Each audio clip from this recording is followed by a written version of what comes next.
Shalom, selamat pagi saudara dikasih dalam Tuhan, puji Tuhan. Pagi hari ini kembali lagi saya menyapa setiap umat Tuhan dimanapun Bapak Ibu Saudara berada dalam program Bible and Coffee ini. Kita memulai segala sesuatunya sepanjang hari ini bersama dengan firman Tuhan.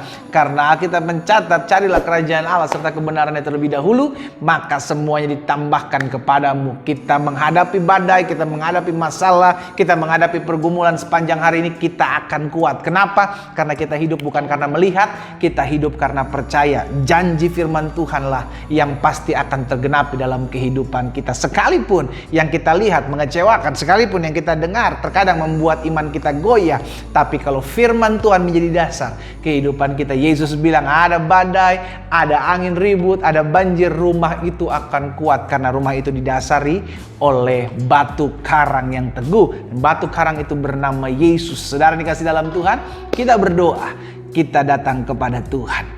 Bapak, terima kasih buat hari yang baru.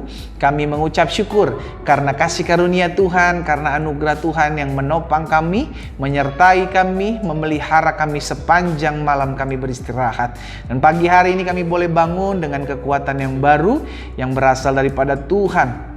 Karena itu sebelum kami memulai sepanjang hari ini, Bapa bicara bagi masing-masing kami. Karena firman-Mu menjadi pelita bagi langkah kami, menjadi terang buat setiap jalan kami. Sampaikan sesuatu bagi kami umat-Mu. Di dalam nama Tuhan Yesus Kristus kami berdoa. Haleluya. Amin, amin. Puji Tuhan. Saudara dikasih dalam Tuhan, pagi hari ini kita belajar satu kebenaran firman Tuhan yang saya ambil dalam Yohanes pasalnya yang ke-9 ayatnya yang pertama sampai dengan ayatnya yang ketiga. Yohanes pasal 9 ayat pertama sampai dengan ayatnya yang ketiga. Firman Tuhan bilang seperti ini. Waktu Yesus sedang lewat, ia melihat seorang yang buta sejak lahirnya. Murid-murid bertanya kepadanya, "Rabi, siapakah yang berbuat dosa? Orang ini atau orang tuanya sehingga dia dilahirkan buta?" Perhatikan ayat yang ketiga. Apa yang menjadi jawab Yesus? Bukan dia dan bukan juga orang tuanya, tetapi karena pekerjaan-pekerjaan Allah harus dinyatakan di dalam dia. Nah, saudara yang dikasih dalam Tuhan, suatu kali Yesus berjalan bersama dengan murid-muridnya. Dan murid-muridnya melihat ada orang buta sejak lahir. Akhirnya murid-murid bertanya sama Yesus, siapa yang berdosa? Karena murid-murid tahu bahwa kalau ada hukuman, ada dosa. Ya kan, orang buta mungkin karena dosanya. Tapi saudara dikasih dalam Tuhan, tidak selamanya ada orang menderita karena dosa. Iya kan? Berarti ada kalanya Tuhan izinkan penderitaan dalam kehidupan anak-anak Tuhan. Supaya apa? Yesus bilang supaya kemuliaan Allah dinyatakan dalam orang itu. Sebagian dari kita mungkin sering mendengar bahwa kita rindu hidup kita menyatakan kemuliaan Tuhan. Iya kan? Kita mau hidup kita dipakai Tuhan. Saudaraku, kalau kita siap untuk menyatakan pernyataan itu, berarti kita siap mengalami penderitaan yang Tuhan izinkan. Kenapa? Karena ayat ini sudah dikasih dalam Yesus bilang, bukan dia, bukan orang tuanya, tapi karena pekerjaan-pekerjaan Allah harus dinyatakan dalam dia. Dengan kata lain, ada kalanya kalau kita mau melihat mujizat dari Tuhan, kalau kita mau melihat pertolongan dari Tuhan, kalau kita mau melihat kemuliaan Tuhan nyatakan dalam hidup kita, terkadang Tuhan mesti izinkan penderitaan dulu dalam hidup kita. Ayub mengalaminya. Akhirnya pengalaman Ayub itu akhirnya membuat dia berkata, dahulu aku kenal Tuhan, dari apa kata orang? Namun sekarang aku mengalaminya. Punya pengalaman pribadi dengan Tuhan. Saudara ini kasih dalam Tuhan.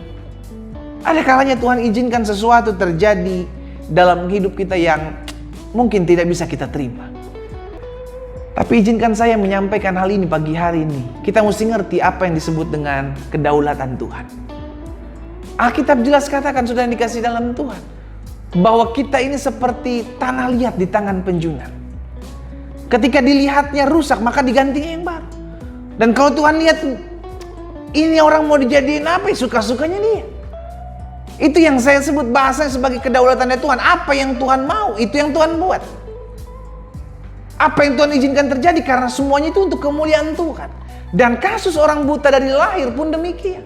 supaya pekerjaan-pekerjaan Allah dinyatakan dalam dia. Apa? Akhirnya Tuhan jamah matanya dan menjadi celik, menjadi melihat. Itulah pekerjaan-pekerjaan Allah yang dinyatakan dalam hidup dia. Sehingga akhirnya kalau kita mau melihat pekerjaan Tuhan dinyatakan dalam hidup kita, saudara dikasih dalam Tuhan, berbesar hatilah ketika masalah datang menimpa hidup kita. Berbesar hatilah ketika penderitaan mendatang ke dalam kehidupan kita. Sekalipun kita bilang kita adalah orang yang setia melayani Tuhan, kita adalah orang yang beribadah kepada Tuhan. Lalu kenapa ada penderitaan badani, lalu kenapa ada pergumulan yang tidak kita pernah bayangkan itu terjadi menimpa hidup kita? Sederhana. Karena Tuhan mau pekerjaan-pekerjaan Tuhan dinyatakan dalam hidup saudara dan saya. Kalau kita mau melihat mujizat, maka kita harus terlebih dahulu mengalami masalah. Justru masalah membuat kita melihat mujizat Tuhan.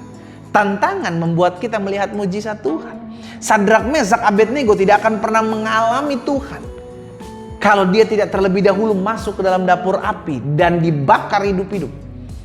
Dan sampai akhir dalam dapur api itulah Tuhan yang melindungi mereka. Sehingga Alkitab mencatat tidak ada satupun yang terbakar dari tubuhnya.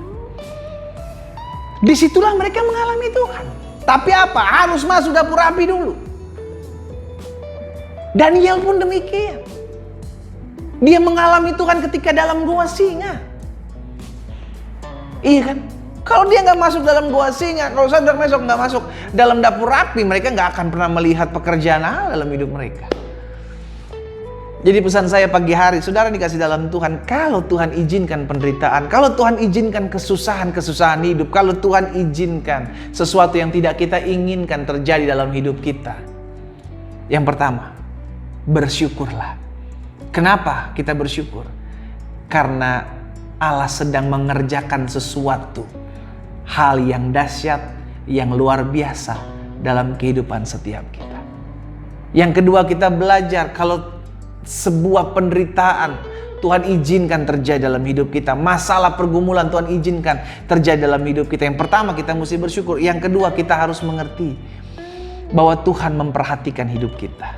Iya?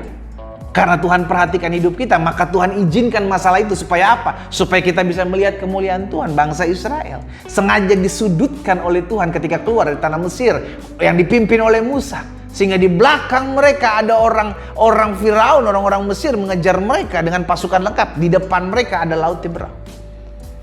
Terkadang Tuhan membawa kita masuk dalam tempat-tempat yang tidak nyaman, saudara. Terkadang Tuhan membawa masuk kita kepada tempat-tempat yang terpojok menurut kita. Tapi Tuhan membawa supaya kita melihat bagaimana Dia membukakan pintu bagi setiap kita. Amin. Jadi yang pertama, bersyukurlah. Karena dengan demikian kita akan melihat pekerjaan-pekerjaan Allah yang besar dalam hidup kita. Yang kedua, ingatlah, karena Allah memperhatikan hidup kita, maka Allah membawa kita masuk dalam rencananya. Maka Allah merekarkan semua keadaan kejadian hidup kita untuk mendatangkan kemuliaan bagi namanya. Dan yang ketiga, kalau hal itu menimpa kita, ingatlah selalu akan Dia.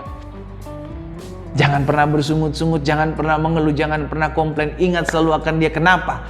Karena Dia yang memberi dan mengizinkan ujian, masalah, tantangan untuk kita mengalami perjumpaan dengan Tuhan. Dia tidak akan pernah membiarkan itu lebih daripada kekuatan kita.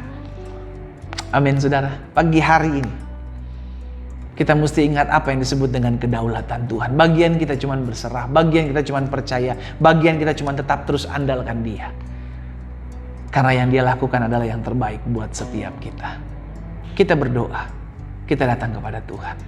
Bapa, terima kasih buat pagi hari ini karena anugerah Tuhan, karena kasih setia Tuhan, karena pertolongan Tuhan. Kami boleh ada sebagaimana kami ada. Kami mendengarkan firman-Mu, kami dibekali oleh firman-Mu. Ada kalanya sesuatu terjadi menimpa kami.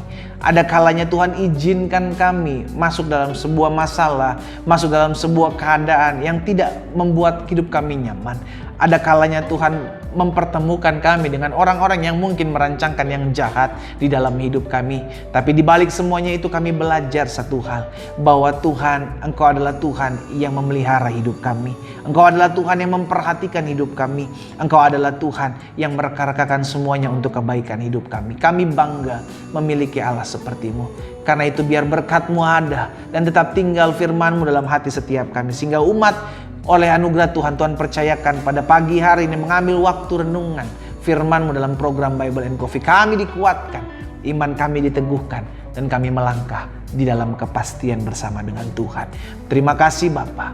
Di dalam nama Yesus Tuhan kami berdoa dan kami bersyukur. Haleluya. Amin, amin. Kita nikmati kopi kita, saudara.